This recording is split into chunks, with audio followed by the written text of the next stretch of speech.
Histórias do cotidiano, com o historiador Marcos Vinícius Santana.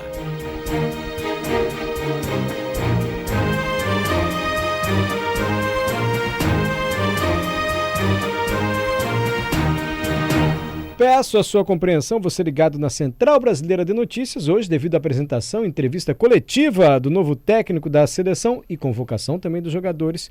O CBN Cotidiano ficou um pouco comprometido, então estamos começando um pouco mais tarde. Hoje, né? Apenas um comentário mais cedo sobre Botox, enfim. E agora a gente já vai ouvir o Marcos Vinícius Santana mais tarde hoje. Desculpa, tá, Marcos? Por favor.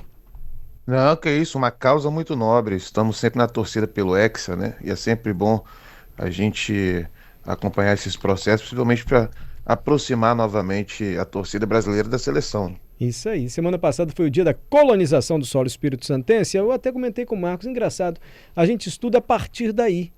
Mas antes daí a gente quase não estuda, né? Quase não tem conhecimento. Exato, E o Marcos vai tocar nesse tema exatamente. hoje, né, Marcos? E isso, acho que é importantíssimo, né?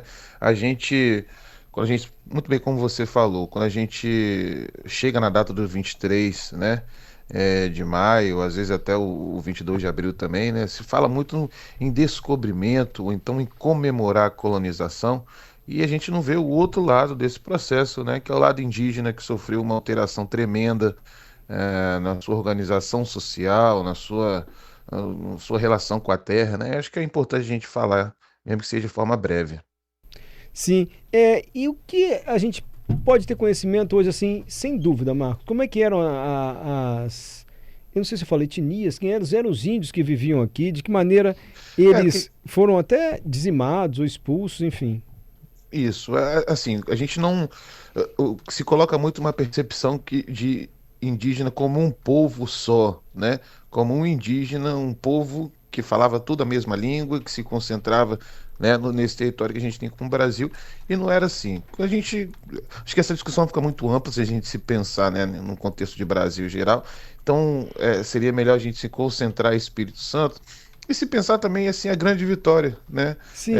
Ainda mais que a gente tratou de colonização, pensando ali Vila Velha, né? Aquela região ali de grande vitória mesmo, que onde começou de fato a colonização do solo espírito santense. E até assim, Mário, nesse pequeno espaço, é muito difícil a gente colocar como um único povo indígena que habitava esse local. Essa região que a gente tem como Grande Vitória era um local de constante conflitos até entre esses povos indígenas, né, de luta por esse território. Eles tinham em comum basicamente, né, a língua, porque quando a gente estuda os indígenas, a gente do passado indígena, né, a gente coloca como troncos linguísticos. Então a gente tem o tronco G, né, o Camacã, o Machacali, os Krenaques, enfim, são troncos linguísticos que têm minimamente uma semelhança no dialeto, né, na língua, mas que dentro disso são várias povoações. A gente pensa essa região, esses locais frequentados e habitados, né, por Puris, Coroados, Goitacás, Temiminós.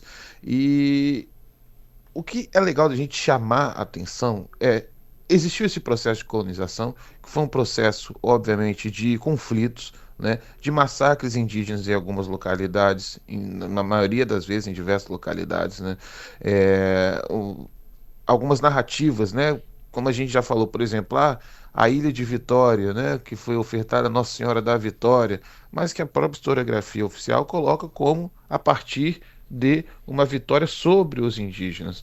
O início da colonização se coloca como um processo, né, de chegada, mas também de algumas resistências indígenas em algumas localidades. Então foi um processo de chegada, conflituoso, né? A partir daí a gente vê o processo de catequização, que também não foi um processo amistoso, não é aquela coisa de você voluntariamente pegar um indígena, né, e catequizar. Não, os aldeamentos jesuítas, né, a gente tem diversos relatos aí de complicadíssimos processos, né, de relações entre o catequizador e o indígena. E o que a gente precisa chamar atenção é justamente isso. É como que a gente dá a relação com essas datas, né? Como a gente lida de se pensar essa narrativa do heróico, né? Do português heróico que chegou, e a partir daí toda essa noção que a gente tem de Estado começou a ir. E não é assim.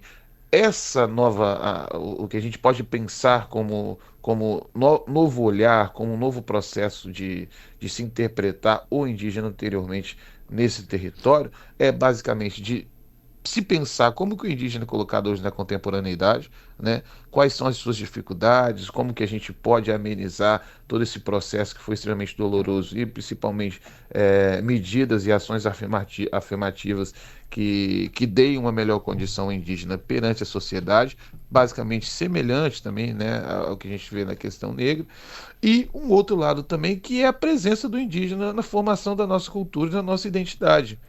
Quando a gente vê, principalmente isso é muito, como é que pode dizer, potente quando a gente pensa no Espírito Santo, porque os nossos principais elementos culturais têm a mão indígena como principal formador.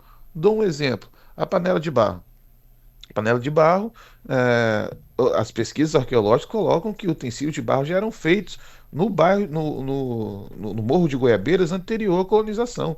Então, isso mostra que a formação da panela de barro, a formação histórica da panela de barro, ela é feita pela mão indígena.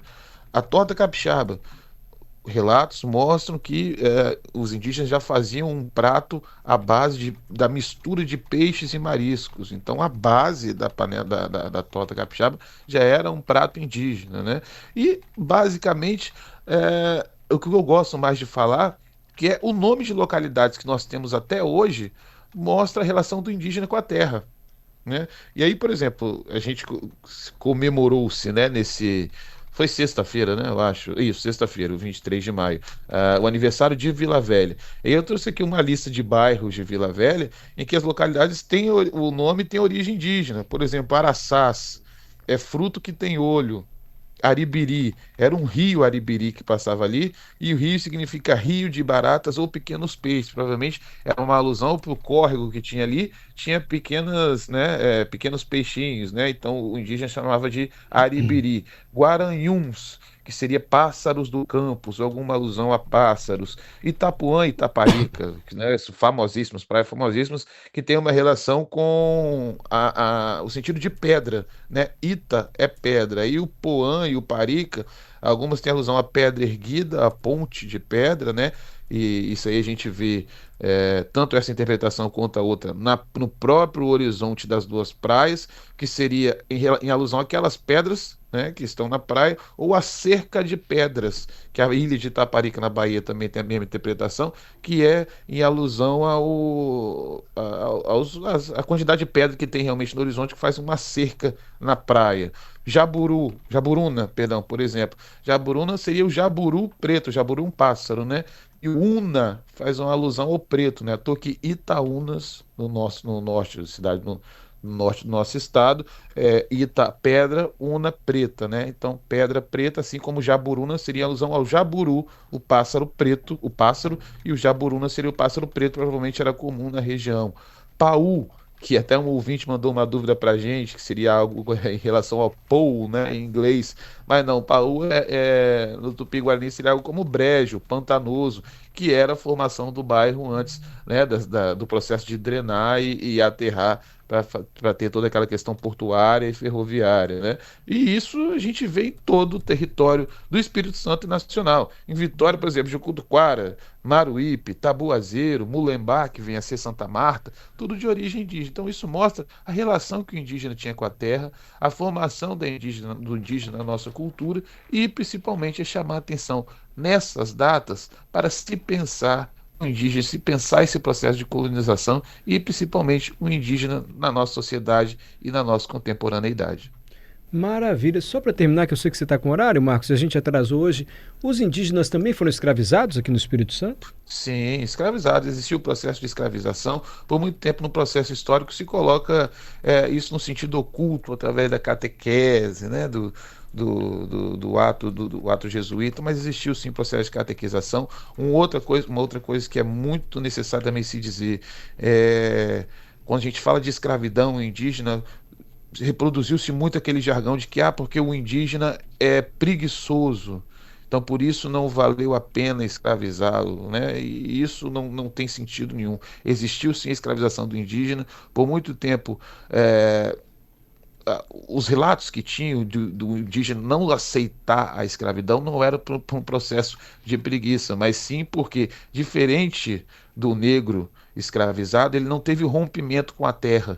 Então, para ele era muito difícil ter esse entendimento dele ter que trabalhar forçadamente na terra dele e principalmente dentro de uma noção de economia, uma noção excedente, né, aquela noção mercadológica que ele não entendia na sua formação social anterior. Então, por isso existiu uma resistência muito grande à escravidão do indígena e que posteriormente na história se produziu esse jargão de que o indígena é preguiçoso e que ele não foi escravizado devidamente, mas sim foi escravizado e essa resistência que ele teve foi diante desse processo de não entendimento. E um outro elemento também, Mário, que eu acabei esquecendo, é o Congo, né? Que eu acho que é uma grande referência, né, cultural nossa. Tem o nome Congo em alusão ao rei de Congo, né, os festejos de Congo africanos, mas diversos viajantes que vinham para cá, principalmente no século XVIII e XIX, faziam alusão às bandas de Congo formadas majoritariamente pelos indígenas. O mito fundacional, né, a narrativa fundacional do Congo diz que é a reunião entre negros e indígenas após os festejos na Casa Grande, etc. Então a gente tem muito do batuque africano na presença do tambor, mas a referência, por exemplo, do reco-reco que vem virar a casaca e diversas cantigas são referências de viajantes que trazem que essa origem vem de povoamentos indígenas que eles né, tiveram contato em suas viagens. Então, é essa contribuição tremenda que a gente precisa exaltar para além da questão de se pensar o indígena perante a nossa sociedade na atualidade. Perfeito. Obrigado, Marcos. Mais uma vez, desculpe o atraso hoje. Segunda-feira a gente volta ao horário normal, às 3h15. Beleza, não tem nada de se desculpar, não. Agradeço a oportunidade sempre de falar da nossa história e não preciso se desculpar, porque, como eu disse, isso aí é a construção do Hexa que vai vir ano que vem. Tá confiante na seleção, hein? Tô sempre, Tô sempre. Tá certo. Marcos Vinícius Santana, historiador, comentarista do CBN Cotidiano.